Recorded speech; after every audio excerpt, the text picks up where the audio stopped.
जोहिया से पिया करा के लाइल गवना सुध नहीं रोहे दिला एको दिन बिछावना ए सखी का कहूं जोहिया से पिया करा के लाइल गवना सुध नहीं रोहे दिला एको दिन बिछावना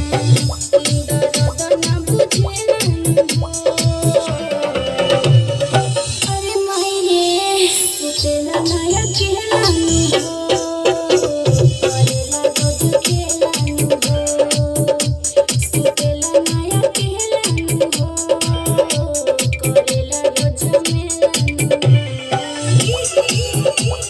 बहुत अच्छा अंतरा गावे को आप हमने के हाँ जी हां हाँ बजाइए ना ओके नैहर से मिलल बनाया पलंग हो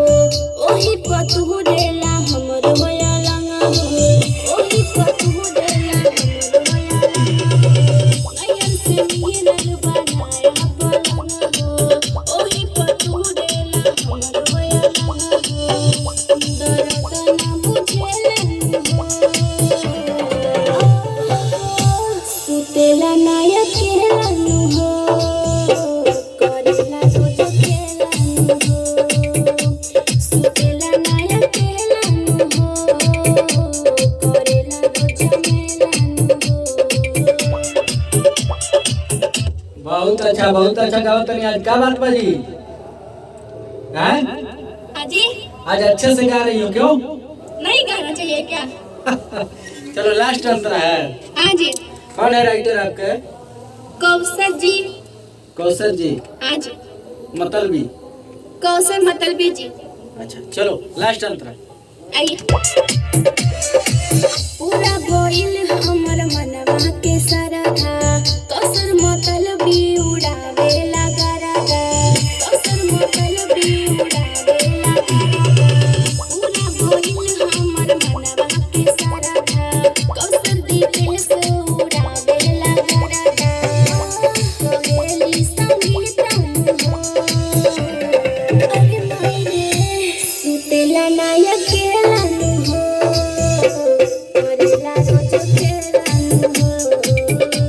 सुतेला नाया केला हो करेला रोज केला हो